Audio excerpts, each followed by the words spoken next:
What's up everyone and welcome back to the MMA Zone. Today, let's get started with Michael Chandler believes the time is right to fight Dustin Poirier.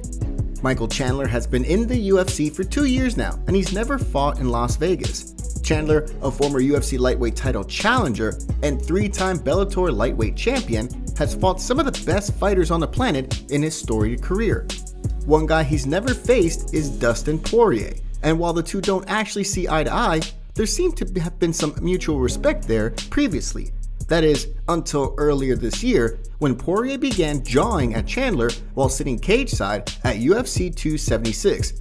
The two got into a verbal altercation and had to be separated by security guards. It seemed to have stemmed from the fact that Chandler previously stated he didn't feel Poirier was a threat and simply forgot about him when naming potential opponents he'd like to face. As Chandler stated, he was under the impression that Poirier was on his way out of fighting. But now, with all signs pointing at a potential clash between these two top lightweights in the near future, Chandler feels that this is the right time for him to take on Poirier, and the worst time for the Diamond to fight him. Case in point, this is what Chandler told MMA Fighting in a recent interview about it.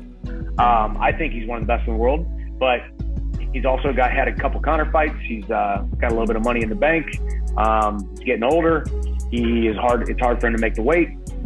He talked about going up to 170. These are all telltale signs that, I think this is the right time for me to fight him and the wrong time for him to fight me. And that's no disrespect to him. I'm just, I want to compete against him. Given that Chandler has never fought in Las Vegas while in the UFC, he wants this fight to take place in the Nevada desert at the T-Mobile Arena, if only to see what it feels like to have a proper fight week in the fight capital.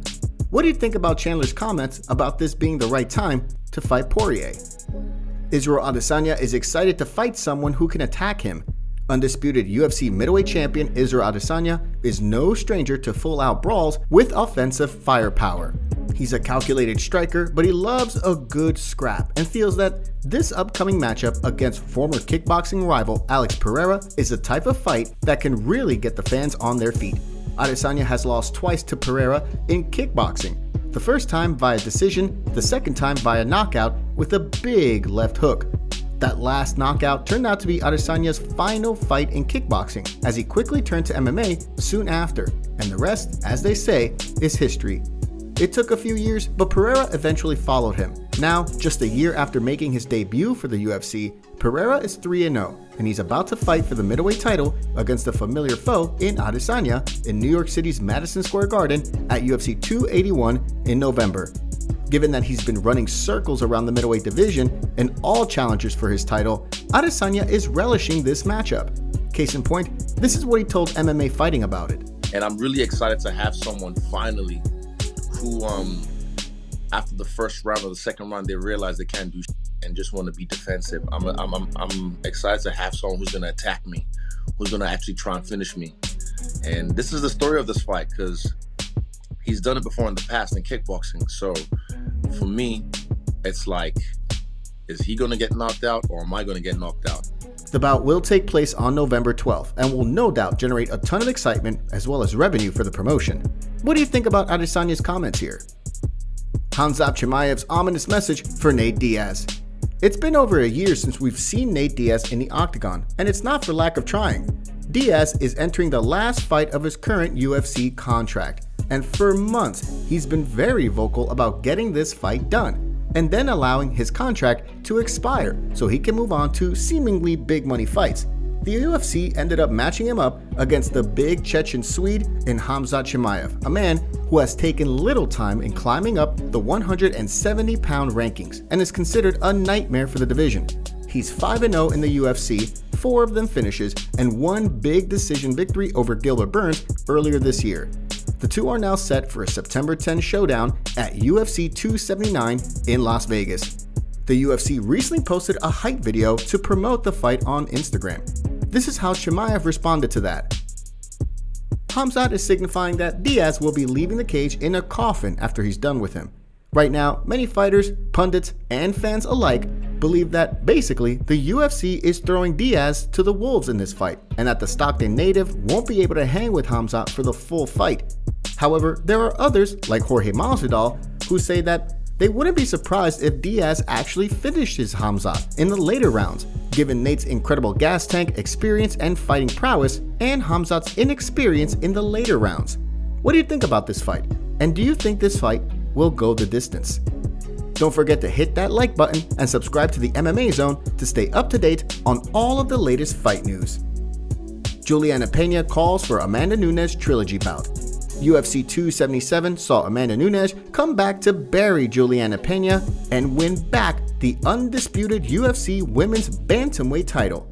It was a complete change from their first fight, but Peña feels that there should be another bout. Peña called for a trilogy bout against Nunes during the UFC Vegas 59 post-fight show this past weekend on ESPN, saying that she's ready for round 8. She also stated she wanted another crack at Amanda following UFC 277 over a week ago when she lost the title. Peña feels that she'd be much more prepared for whatever Nunes could throw at her in the trilogy bout, and stated that she takes what happened at UFC 277, the fact that she came back much improved, as a compliment. You can hear it right here.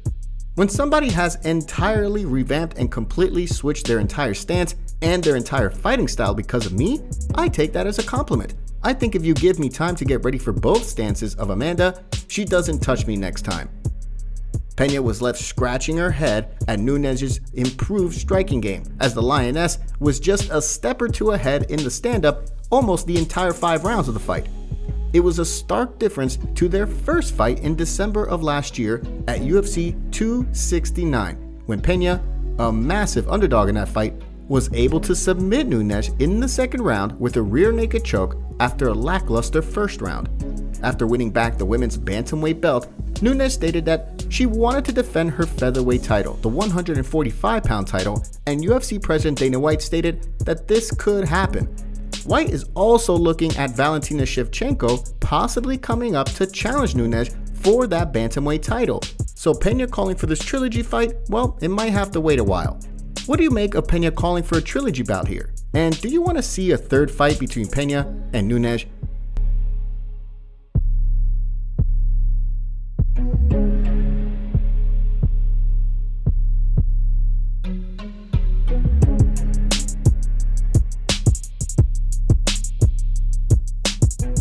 Jamahal Hill expected a war with Thiago Santos. Jamahal Hill got the job done against former title challenger Thiago Santos in the main event of UFC Vegas 59 this past weekend. Hill finished Santos in the 4th round with a bunch of strikes, but despite the win, he feels he could have done more to finish Santos earlier in the fight and expressed disappointment in his performance. Still, Hill understands that Santos was going to bring the thunder in this bout, and he was prepared for it. This is what Hill stated during the post-fight press conference about it. No, I expected a war. I expected a man that's been up at the top and fighting and battling the top guys to not quit, to not back down and not give an inch and to bring it. You know, I made mistakes and he made me pay for them. You know, but I'm coming, bro. I don't stop, bro. I don't know how to stop coming. Since entering the UFC in January 2020, Hill has won 5 fights and lost once, with 1 no contest. All but one of his wins were finishes, including 2 straight first-round knockouts in December and in February of this year against Jimmy Crute and Johnny Walker, respectively. This is twice the amount of fights that light heavyweight champion Jiří Procházka has in the UFC altogether, and this is why he called out Procházka during the post-fight press conference. Hill also went on to call out Jan Blachowicz, saying he'd love to have a crack at the ex-champion since Jiří is likely busy with the Glover Teixeira rematch, though it's unclear when that would take place. The light heavyweight division is certainly looking stacked right now, with Blachowicz, Magomed Ankalaev, Glover Teixeira, and now Jamahal Hill all cementing their status as some of the top light heavyweights outside of the champion. By the time the rankings come out later this week, Hill will likely be scratching the top 5, if not ranked within that space. What do you make of Hill's comments here? And who do you want to see him fight next? Thank you so much for joining us today. What do you make of what's going on in the fight world? Make sure to like this video and subscribe to the channel to stay up to date on all the latest news from the MMA Zone. See you next time.